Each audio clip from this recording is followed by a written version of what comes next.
Coming up, more active weather is on the way. Dedicated to Eastern and Southern Kentucky, this is WYMT Mountain News at 11. Good evening, I'm Steve Hensley. March came in like a lamb, but some more active weather is on the way. A wind advisory is in effect for some.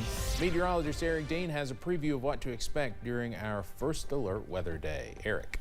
That's right, Steve. Wind advisory goes into effect for portions of the WYMT viewing area starting tomorrow afternoon. We'll get to that coming up in just a couple seconds. The numbers for today played out like this. We were in the mid to upper 50s, even low 60s for your Monday. Not a bad start to the work week, but things are going to start going a little gangbusters, if you will, as we go into Tuesday, going into Wednesday. Right now, we're seeing temperatures in the 30s and 40s. Boonville's at 32, 37 in Irvin, 10 warmer in Jackson, 45 in Pikeville.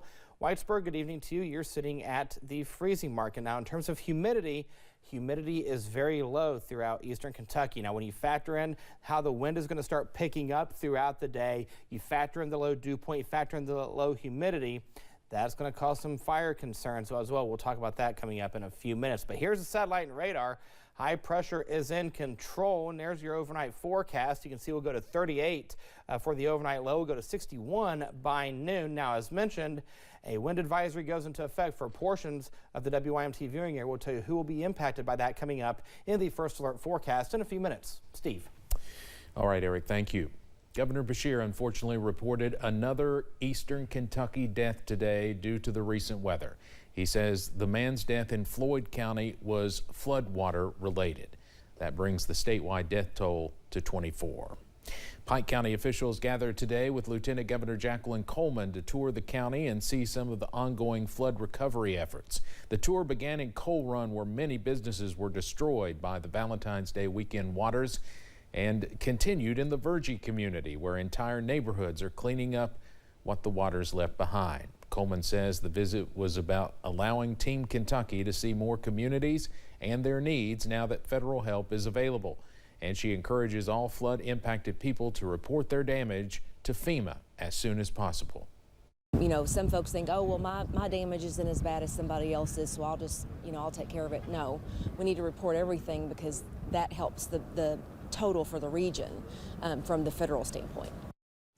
Coleman says it's always heartbreaking to see the massive devastation, but says the state is working on innovative plans to keep folks safe from the next flood. We are just more than 2 weeks removed from the flood, but some business owners and homeowners feel like that devastation happened just yesterday. Owners of the Miners Mall in Perry County say they lost everything. Right now they are cleaning up and working to rebuild, hoping they can get everything back to how it was before the flood. Joseph Harris says he hopes other people never have to go through something like this. I pray for everybody out there. God bless you, each and every person. And I hope you never, ever have to go through anything like this again. The Harrises have owned the Miners Mall for nearly 12 years. They rely on their vendors who sell products from their storefront in the Airport Gardens community. More FEMA disaster recovery centers are now open in the mountains. In Knott County, folks can go to the Sportsplex, while a new center is opened up at the Floyd County Board of Education site in Eastern. And in Martin County, you can go to the library in Inez. We have more details about this on WYMT.com. And we learned today that Johnson and Estill counties were added to the state's major disaster declaration. President Donald Trump has now approved the expedited major disaster declaration for 14 counties in Kentucky. Today, a Senate resolution that would create a disaster prevention and resiliency task force was discussed in committee. Senate Concurrent Resolution 67 would help expand planning for disasters that impact the Commonwealth. It's backed by a bipartisan group of senators, including District 18 Senator Robin Webb, who spoke at today's hearing. Webb says the task force is needed after the recent string of devastating floods and tornadoes in the Commonwealth the past few years. We are all being touched by this, and hopefully what this task force would do would allow us to assemble members of all aspects and try to identify practices that would better prepare Kentucky, save us money, save us lives. The resolution unanimously passed in committee and is moving forward.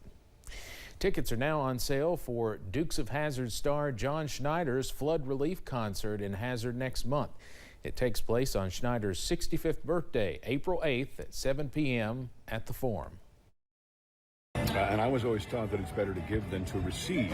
So for my birthday, I would like you to come help celebrate the indomitable, I can say it, but I can't spell it, spirit of these wonderful, wonderful people. Schneider says there might also be a special guest or two, and every penny will go towards disaster relief. This is also Severe Weather Awareness Week, and that usually means the statewide tornado drill. Now, it was originally set for this Wednesday, but because of weather concerns, officials moved it to Friday at 10:07 a.m. Eastern Standard Time. All Kentuckians are invited to participate in this life-saving practice drill. Loved ones began paying their respects tonight to a 14-year-old who was killed in an ATV accident Friday evening in Lawrence County. Eric Harper's death is another tragic reminder of the potential danger that comes with ATVs. Andrew Colgrove spoke with family and friends today mourning the loss. A cross and flowers on this hillside serve as a memorial to a 14-year-old at the site where he lost his life. He was full of joy. Eric Harper's mother says he was riding his ATV alone along Brushy Creek Road near their home in Blaine when he apparently lost control. She says somebody driving by saw that a crash had occurred and told a neighbor to call 911. Eric did not survive his injuries. He's just such a good guy. Friends say he was well liked by everyone who knew him and had an enormous heart. Literally give the clothes off his back, I swear to God. Like the rims on my floor came from Eric. He just gave them to me. You just got near him and you just felt good. Like, he was such a funny person, a good personality. They say riding his ATV was his favorite thing to do. When you live out in Blaine and Brushy, it kind of gives you like something to just to get out the house and, you know, something to do. It's the only thing he really loved doing. Eric had been homeschooled a little more than a year after his older brother died.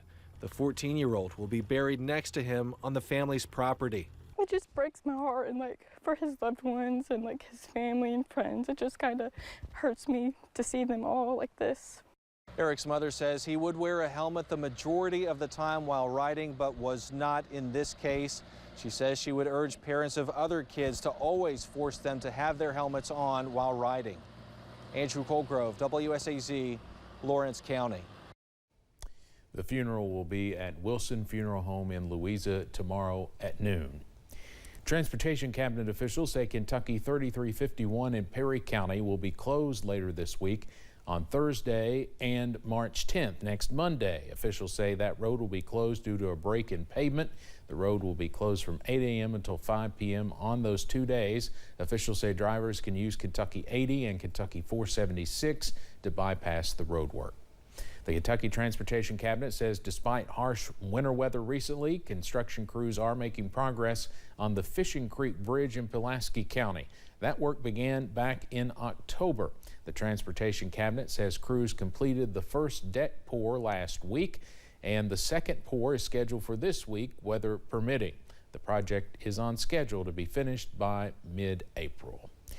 The U.S. Department of Government Efficiency is planning several new cuts to federal offices in Kentucky. That's according to the department's website. Some in our area include the Office of U.S. Attorneys in London and the Mine Safety and Health Administration in Barberville, Hazard, Harlan, and Prestonsburg. A Kentucky Senate bill that would establish an Office of Government Efficiency is heading to the full Senate. It passed through committee earlier today. Jessica Umbro is breaking down some of the numbers behind that state legislation. This is a moment in time when people really care about waste, fraud, and abuse. They want to be efficient at government. As the Federal Department of Government Efficiency inspires a movement towards cutting wasteful spending and resources, Kentucky Auditor Allison Ball says her office's mission for efficiency and transparency would be assisted by Senate Bill 257's establishment of a Kentucky Office for Government Efficiency. Efficiency is something that you need to look at every year. New people come into office, new programs get implemented. It's not a one-shot deal to make sure you're fixing everything everything and you're good forever, this is the kind of thing that you should be looking at every year. According to the 2024 state expenditure report from the National Association of Budget Officers, Kentucky spent the 5th most on state expenditures in the southeast region of the U.S. That jumped to 3rd highest in the region per capita. And when you look at the past 6 years, spending has climbed while the state's long-term debt has fallen. Auditor Ball said that the work of the auditor's office does include some of the tasks that are outlined in this bill. But she said if Senate Bill 257 were to be passed, it would be a more concrete example of how that transparency is prioritized. We know the office exists to protect against waste, fraud, and abuse. We know we should be looking at efficiencies. We do that to the best that we can, but this would allow us to do an even better job. The bill has 12.5 Republican state senators as co-sponsors. Senator Tishner recognized, not to speak for her, but I think she recognized this is a wonderful moment to make sure we are using our resources well. In Frankfort, Jessica Umbro, WKYT. A bill aiming to financially prepare students for their futures is one step closer to reality. House Bill 342 would require that high school juniors and seniors get 1 credit in financial literacy. Representative Michael Meredith sponsors this bill. He says it provides kids guidance on how to make positive decisions with their money and make them aware of the long-term repercussions of bad decisions. The bill now goes to the Senate. Kentucky lawmakers are cracking down on what they call predatory practices by consulting firms who charge veterans for assistance with disability claims. Advocates say these unaccredited consultants charge veterans large fees to help them file their disability claim with false promises of being able to get them a higher disability rating. Senate Bill 198 passed through the Senate Committee on Veterans, Military Affairs, and Public Protection last week. Coming up on Mountain News at 11, sweeping tariffs on Canada and Mexico are set to take effect soon, and President Trump cuts off all military aid to Ukraine. And our next weather maker is just around the corner. We'll plot everything out coming up in a few minutes. Stay with us.